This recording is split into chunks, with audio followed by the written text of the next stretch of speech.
Welcome to Arash's World, where you will hear prominent voices, psychoanalysts, psychologists, therapists, philosophers, and thought leaders talk about a variety of mental health concerns and problems, including how to deal with anxiety, depression, and chronic conditions, and how to become more resilient, find inner peace, be emotionally engaged in your personal and professional life, and just be your beautiful, authentic self. Hello, everyone. Welcome to Arash's World. Today, we have a very special guest. We have Stephen Follows on it. How are you doing? Very, very well, thank you. Nice to meet you, and thanks for inviting me on the show. For sure. And we're going to talk horror today. But before we do that, not related to that, is how would you briefly describe yourself? Oh, briefly being the hard word there. Yeah, I know. I do a number of different things. The main thing I'm here probably to talk about is I'm a film researcher. I look at data within the film industry and try and use that to explain how the film industry works. And I do that for filmmakers, film professionals, and for Guinness World Records. Wow, that's really cool. And so what I want to talk about here is the horror movie report. And so you've watched 27,000 films. I mean, that's borderline insanity, but cool also. Insanity in a cool way. Is that true? And then secondly, what are you going to do with the horror movie report? Well, I'm glad to tell you I have not watched 27,000 horror films, and I appreciate the concern in your voice when you thought I might have done, because that would be correct. That would be very worrying. No, I've analyzed 27,000 horror films. So I've watched lots, but mostly I've taken the data on all the films ever made, all the horror films ever made, and then I've analyzed them in all sorts of different ways, sometimes from the metadata that we already have, basic things like running time, but then also by using the plots from Wikipedia and things like that, we can get an understanding of what's within them. And then when we look over time, over the last 100 years or so, we can start to see shifts and changes in what the films are and the filmmakers are making, what people are watching. And that's where the essence of this big report is in understanding how horror films have changed and what they are. So it's a kind of analysis too of also looking at how things change with culture. So basically like a CIA analyst, but for horror films, right? Yeah, but for the less scary stuff than the CIA has to deal with. Yeah, less scary. So what have you uncovered here? I mean, I want to talk about some of the things, but one of the things I found fascinating when I watch older horror films, like 50s, 60s, and so on, I realized there's this like constant like threat of the other in terms of, again, I think the Cold War and communism. And you have, if my understanding is correct, invasion of the body snatchers is somebody can just be turned into a communist and be mindless and be a zombie, basically. So that whole thing of zombie, I thought that very interesting. And then also in that specific film, you don't know who is the enemy. Right. So then anybody is suspicious. And so it creates that feeling of paranoia, which then increased with the 70s with what was going on with the government as well. So is that reflected too in certain horror films? Yeah, absolutely. I mean, horror has been one of those genres like sci-fi where we get to play out some of the ideas and fears we have. And also people can talk about things that they think are a problem without actually saying the taboo thing they're not allowed to say out loud. So it gives us a chance to say the unsaid, if you will. And you're absolutely right. In the 50s, a lot of it was about the other, the unknown, but also the ones that could walk among us. And I think that, Invasion of the Body Snatchers is a great example because I think it could be read in both ways. I genuinely think that you could read it as communists could be taken, communists are just people taken by viruses and like that we need to sort of save those people from themselves and from the virus. But it also could be that the forces of conformity, McCarthyism and all that sort of stuff is taking over and forcing us to act in a way that is the hive, and we lose our sense of individuality and identity. So you can read, and I'm not saying the film is ambiguous because each film tends to have a perspective from the filmmakers, but you can use it as a metaphor for both because that's what horrors are. They're metaphors for things, and they're simulation for us to go through the feeling, the terror of being attacked or stalked or killed without actually going through it. So yeah, you do see huge trends over time because what worries us changes us. I don't think many people are worried about a nuclear war right now. Well, yeah, maybe the CIM, yeah, exactly. Yeah. I'm not saying this is correct. This is only where we are. But so like from the 80s onwards, so that's gone down considerably, but there'll be other things that we are more worried about. Yeah, and that's exactly it. The nuclear war. You have these giant, like even Godzilla. I mean, of course. I mean, that's something that's also personal experience related to that. So, horrifying experiences. But I find it very interesting that, again, from a psychological point of view, how we can deal with that trauma in a way that is not extremely explicit. It's kind of like hidden and so on. So, and for the longest time, I did not correlate Godzilla with nuclear war, which is kind of my bad. I failed in that I sense, mean, but it wasn't that true. obvious to me, I think. Well, exactly, because also the fears may not be as acute. If you feel safe in a Western country, you're not going to have the same kind of fear of the state, perhaps, that you might if a film's coming out of another country. So you may not have that same nuance or immediate connection. So it may not be that you're as concerned about earthquakes than the Japanese, for example. But Godzilla's a great example because each time there is a new Godzilla film or franchise, and it's not neatly every single time, but whenever people come to think about Godzilla, they have to decide on a core question as the creatives. Is Godzilla the problem or the solution? Yeah. Because in some of them, like Godzilla is the solution to the threat, and in some of the more recent ones. And also, is Godzilla a sympathetic victim? And you have that with King Kong as well, where some of the King Kong films, you're like, oh, wow, he's got a real heart and soul. We're the monsters. And other times it is no terrorizing monster, smash his bad thing. We must destroy it. And you can, these are wonderful metaphors. You can apply whatever you want to it. And the filmmakers in each case have to decide, is this the terrorizing threat? Is this the solution? Or is this a misunderstood, poor, scared creature? I've always been on the side of Godzilla, even like in the early days of movies, but that's just me. But I think one of the fears too was a virus, and now that it has become real, we've experienced it. I think maybe that's taken out. It's not. Is that? Do you see a trend maybe that there are not so much horror films about viruses because like, yeah, we've been there, done that. Let's move on. Right? Well, yeah, and also you get enough of that. I mean, I used to joke about sort of, and this was purely a joke, but when people are watching things like The Handmaid's Tale and they're like, "Oh, Stephen, you should watch it," I'm like, "No, it's too miserable. I get enough of that at home."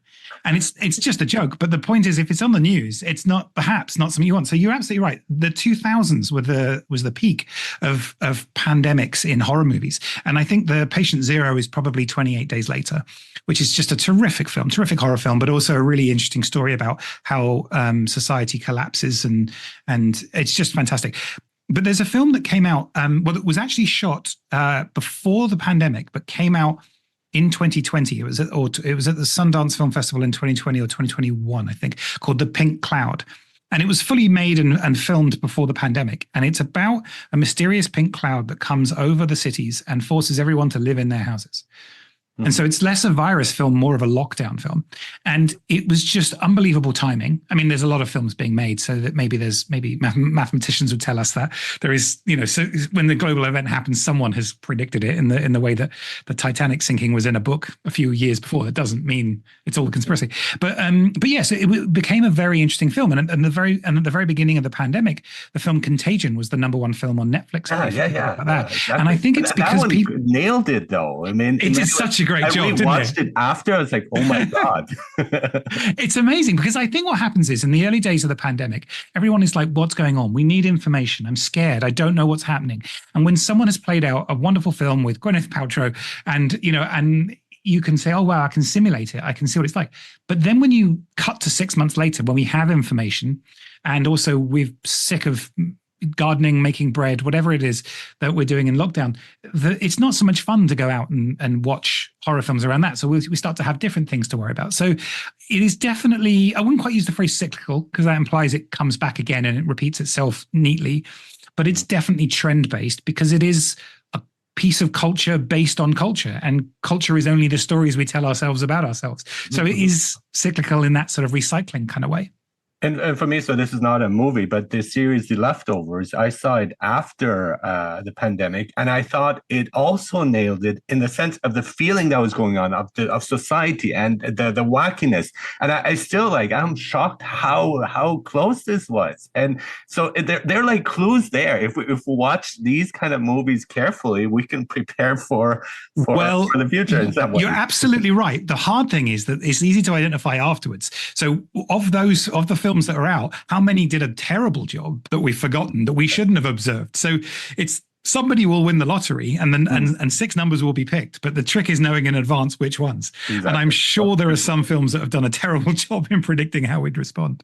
Good point. I want to talk about Section 8 in your book, the forbidden, and I think that's quite fascinating because in again when we talk about culture, there's certain things you can't say, you can't show, you can't deal with, but somehow, and in films too, in just mainstream movies. But the horror genre bends that, and I like because that's kind of pushing the envelope of again showing things. And so in cinema, it's kind of lagged a bit. But then you have something like Bonnie and Clyde, who suddenly show like bad guys as the good guys, and then the violence that's suddenly shown where you really feel for them. But I thought from again what I saw here in this section is the horror genre pushed it even further and much faster than mainstream film. Oh, 100%, because that's what horror is. That's part of the promise of it, isn't it? The promise is we will make you feel something primal. And drama might do that, but it also might make it something cognitive. It might be something you're thinking about. And films, horror films can have cognitive elements, but fundamentally they're primal. It's the limbic brain that they're really sort of tapping into, our primate brain, and really sort of. And so not only do they have permission to go further, they kind of have to go further because a PG-rated horror film is going to disappoint many people, and it's going to fail to do its core mission. But also, I think one of the things that horror has that a lot of other genres don't is that it has the smallest percentage of people under 18.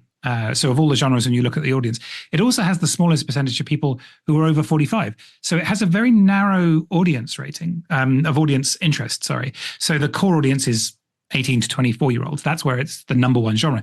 And so when you have A, a narrow audience, and B, a narrow audience that are adults, you have no problem in putting in extra violence, swearing, things that we allow but would get a higher certificate from a ratings body. That's no problem anymore, because if you're already slashing someone, you can already say the C word because you're not going to change your certificate rating or your audience. Exactly. So it's more like they already artistic have the space. Freedom, right? In a way, artistic freedom of expression, yeah. That's it, exactly. And whereas if you're making a film that you hope all audiences will go, like a Marvel film, you're hoping that kids will go and see it as well. One swear word or one bit of violence could tip it over into an uncommercial space. I think you're allowed one, but then you have to place it really well, right? That's what. Yeah, I think the Wolverine films do that very well. Yeah. But yeah, and I think that also there is the nature of horror films is that it over-indexes towards very low-budget films, which means that you've got more people making them from a wider, disparate community of people around the world, but also fewer gatekeepers that have put a lot of money into films. So Avatar 2 might make a lot of money in its volume, but will it make a lot of profit? Probably not, because it's so expensive. It's $1 billion enterprise. Right. But if you're making a film for $500,000 and you're just going to throw it out onto Netflix or whatever, you can take bigger risks because people aren't telling you not to, and there's less riding on it financially, which again could be construed as artistic freedom. Yes, exactly.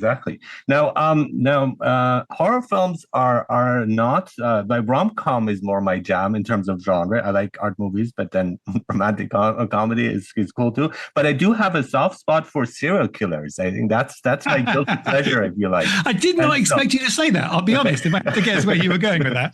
And I think that's quite interesting how that is something that has shown in films too, like the slasher films and others more nuanced perspectives of serial killers. And so there's certain films also that are really like shot from the point of view of the serial killer. There's this horror film that is just entirely shot from that point of view. And I found that very terrifying because when that happens, you are the person and you're complicit with their crimes. And so I find that what would you say about the topic of serial killers, how that has evolved in horror? Well, I mean, it's such a fascinating topic. I think being forced to look at someone's perspective is the essence of horror. And sometimes it's being forced to see something. Sometimes it's being forced not to see something, or it's the combination of that. So, for example, horror actually has the longest average shot length when you think about like between cuts. So action films have on average about 4 seconds per shot, and horror films have about 16 seconds because they are controlling what you see and how you see it. That's where the real terror comes in. So if they control how you see, they control who you can identify with, whether it's a masked mad thing or whether you can see somebody's trauma or cause them to be the serial killer in this case. And so that can be deeply unsettling, as well as knowing where it's going. I mean, American Psycho is deeply unsettling. Oh, yes. Because I don't know if we're supposed to like him or not. And he's deeply odious, but he's also highly successful. I feel like I'm not, are we supposed to laugh or not? I don't know. And the other thing. Exactly. So going on to the nature of serial killers, and as we said, movies tend to reflect society.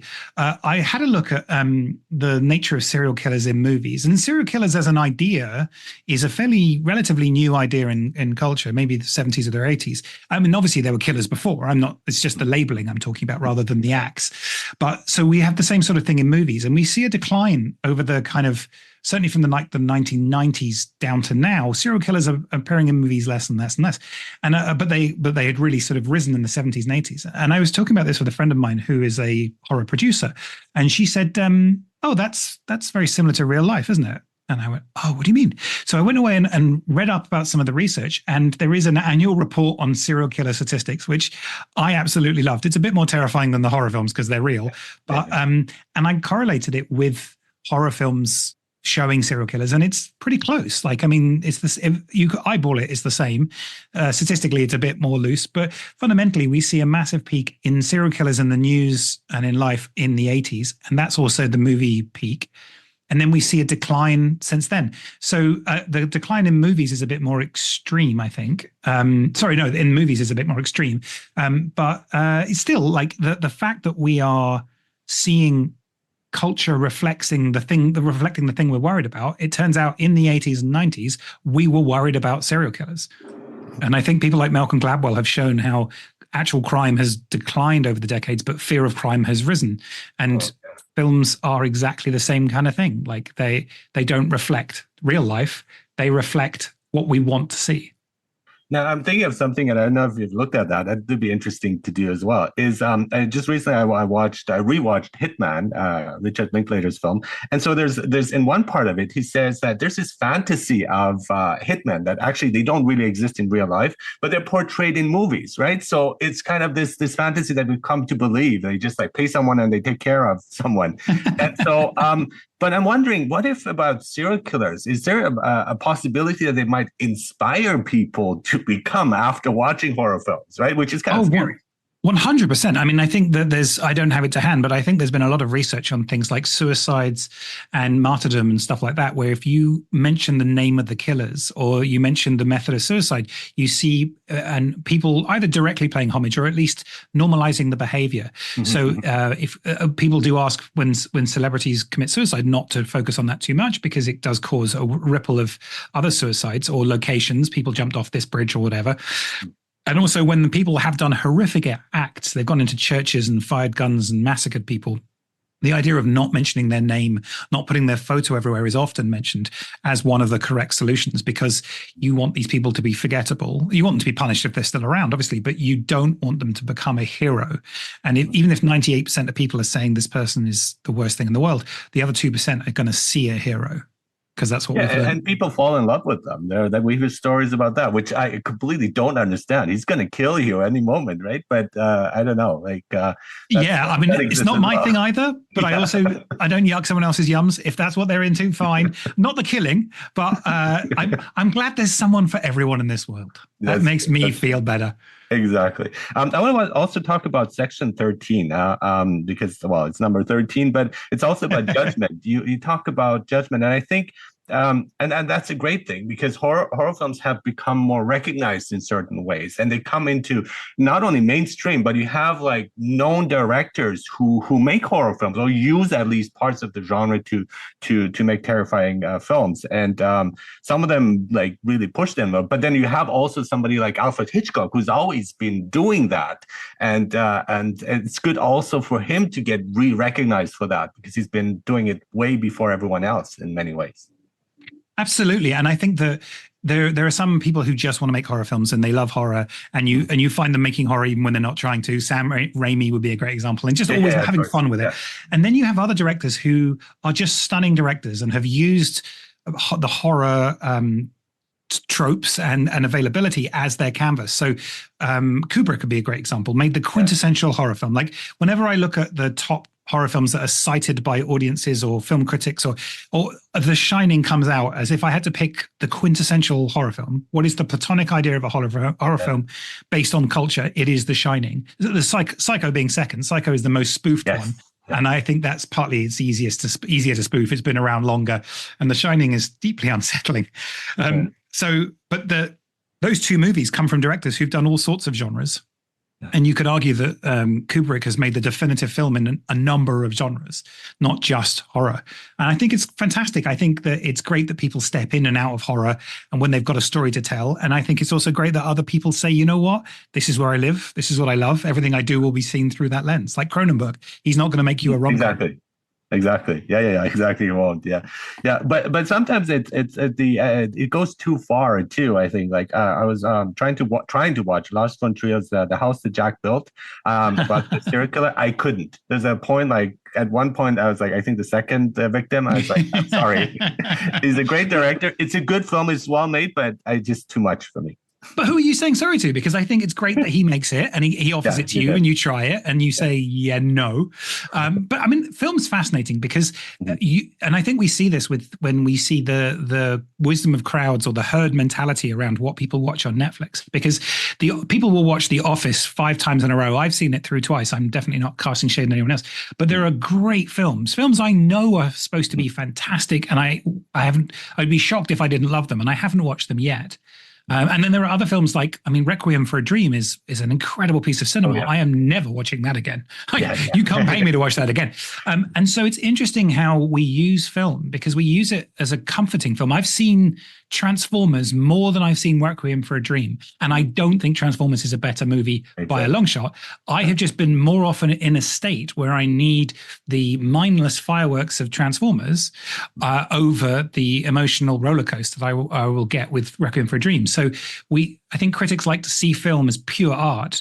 And actually, I think we're learning, especially people like Netflix really understand that actually film is used in other ways. In the same way a lot of people use music. I don't necessarily listen to music and nodding my head, staring at the record player, listening to every lyric. Sometimes it's background to when I'm cooking.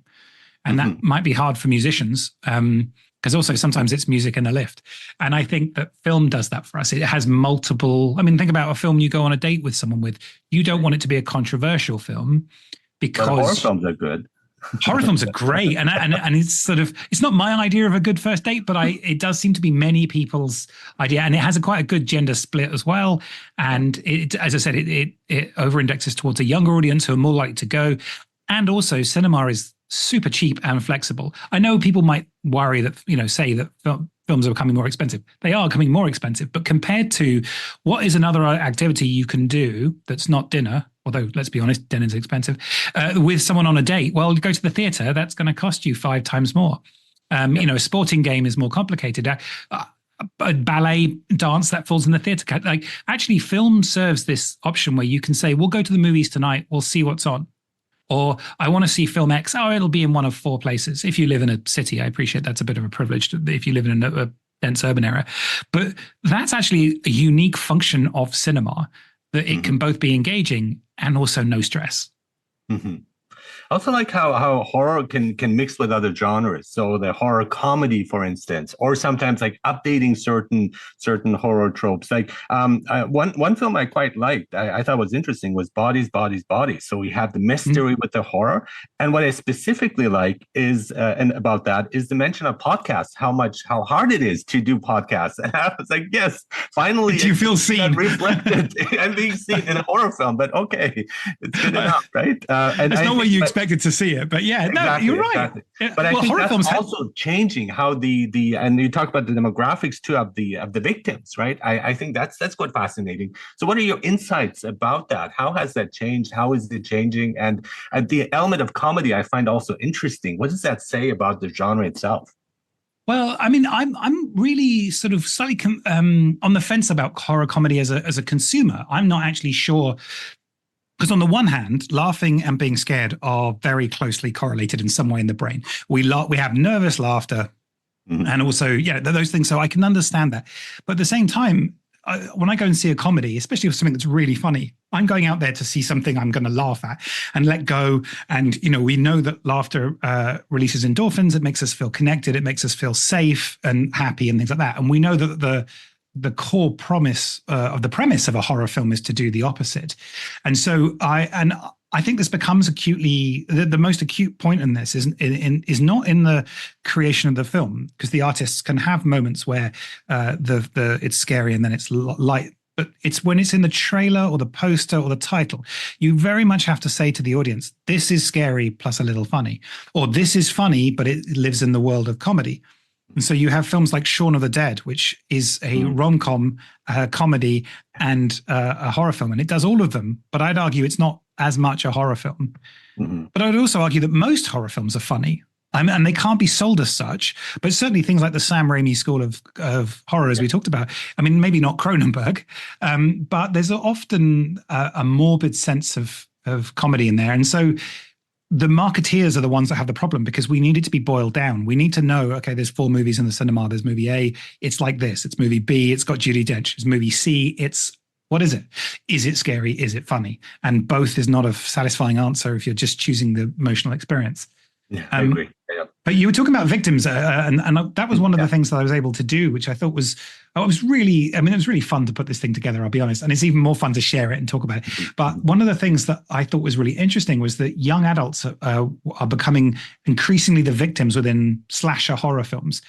So if we look from the 1960s to 2023, I think was the last year I looked at the films, you see mixed age groups as victims declining and young adults increasing, and teenagers are sort of declining as well. So we're seeing, it's almost like in most genres, we imagine that the actors are getting younger, but actually in slasher films, we're starting to see a more homogenized group of, say, 20-somethings being the victims. And I don't know what that is. I don't know whether it's just reflecting culture, whether it is something specific about the makers of these films or the audience. It's difficult to know, but it is interesting how this is a fairly consistent trend over 6-7 decades. So there's something in there. So I think there's a lot of things in my report where I can come to you and say, this is the data, this is happening. And then when people say why, I go, that's a great question. And I can't wait to hear more other people's perspectives and to people bring in other data and other points. And like, that's the joy of community, right? Mm-hmm. What about the decline of love in horror films? That there's not enough romance. Is that because that kind of interferes with it? We just wanna, or what is something the trend there? Because that's something you talk about as well.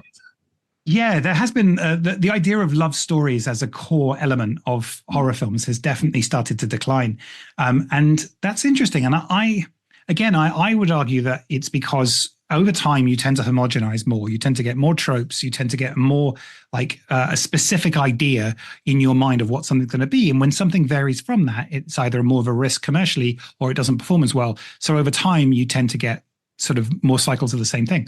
So when I looked at whether love was a key story theme within horror films, if we go back to the sort of 1940s, it was sort of 15% of films. 15% of horror films would have love as a key part of it, which is still not it's not 50%, but it's still high. But if we look more recently, say since about 2000, it's about 6%. It's going down to about 4 or 5% in the last few years. So horror films are using love less often as a key story idea.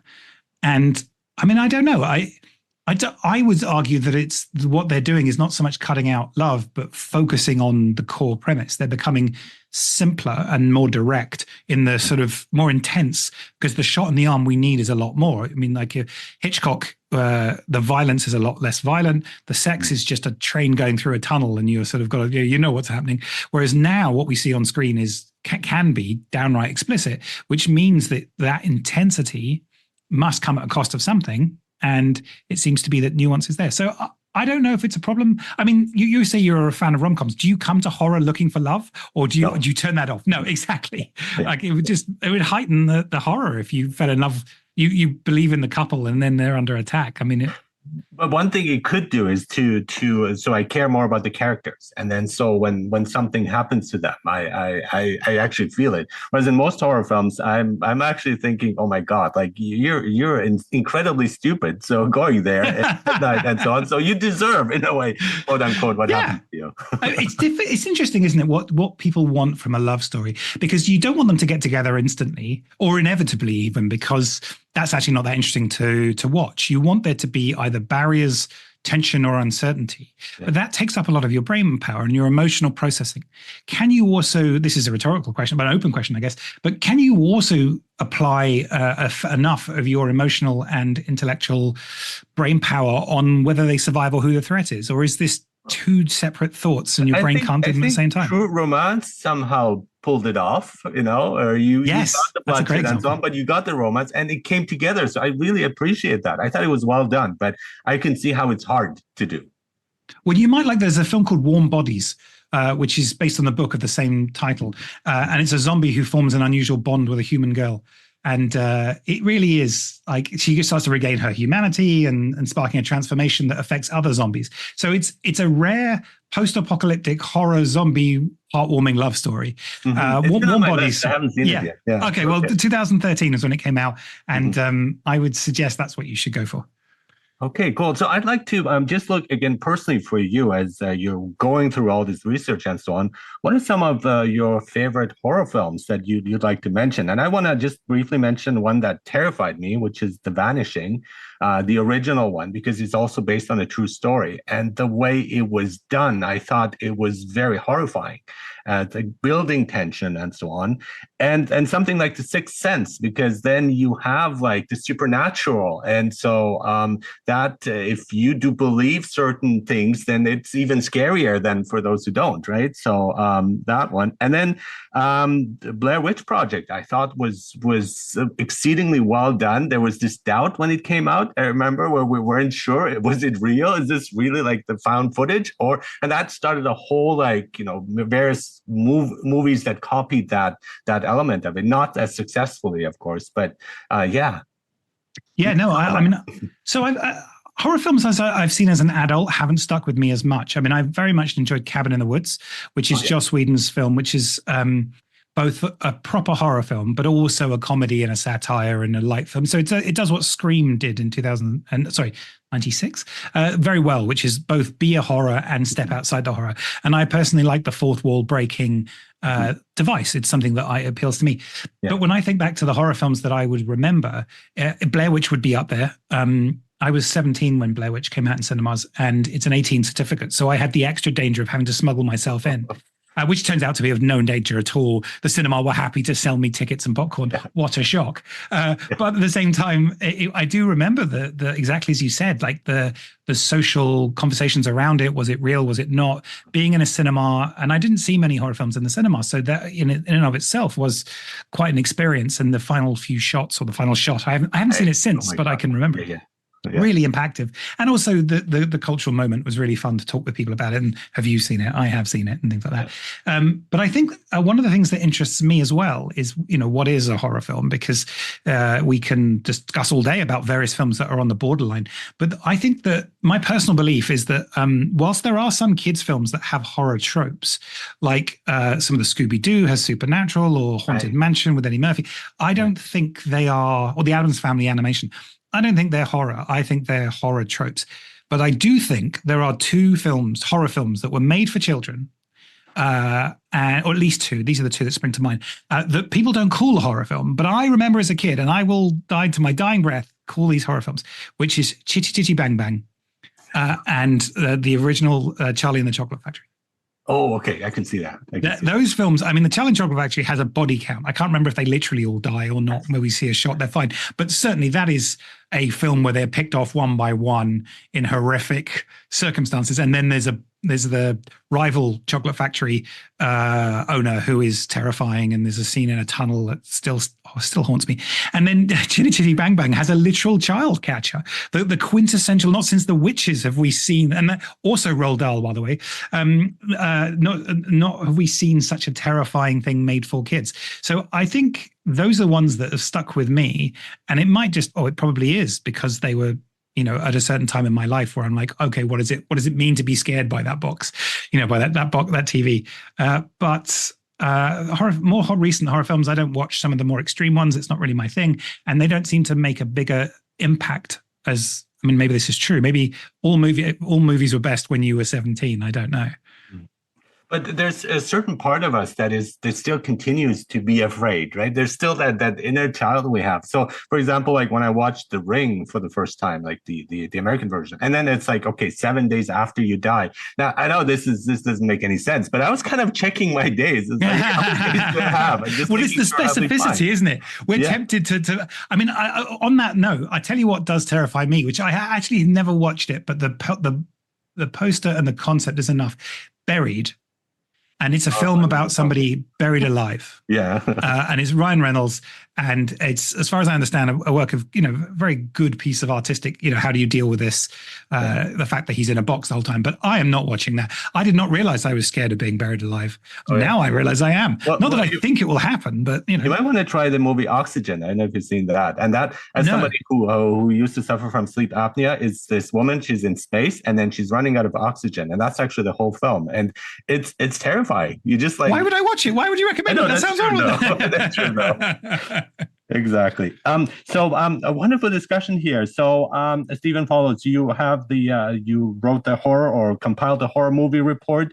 We're looking here at psychological, supernatural, survival, monster horror, and I'm considering it a fun fact encyclopedia of horror. Does that ring? Yeah, I think the thing is that I really like facts that illuminate something, but also allow conversation. And that's one of the reasons that I'm so proud of the work I do with Guinness World Records, because when we come up with records that make you think, what you want is a record that's mathematically 100% accurate, but also debatable and arguable around the dinner table, because Guinness came from, it was originally a book for pubs to settle arguments. And I think that spirit should still be there. Guinness. And I never connected the two. Yeah, exactly. It doesn't make sense to what it is now, but when the history does. So this is probably the first time I've talked about it publicly, but I have a new record that will be in.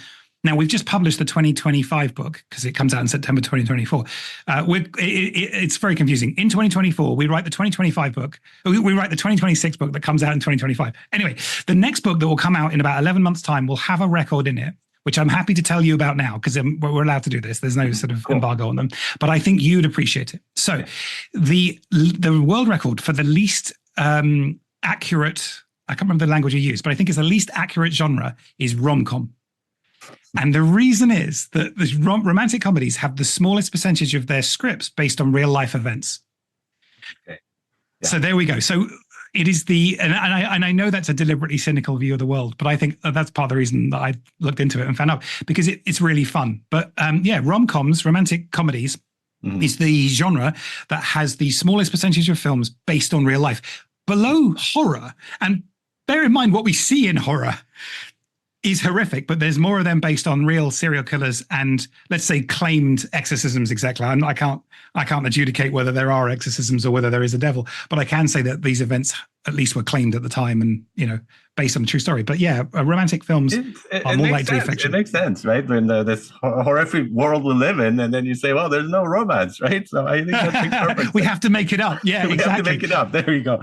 Thank you so much, Stephen Follows. So you're a film industry data researcher, educator, writer, producer, and the horror movie report is your latest work here, compilation. And thank you so much for being here on Rashid's World. Such a pleasure talking to you. Oh, such a pleasure talking to you. Thank you for inviting me in such a fantastic conversation.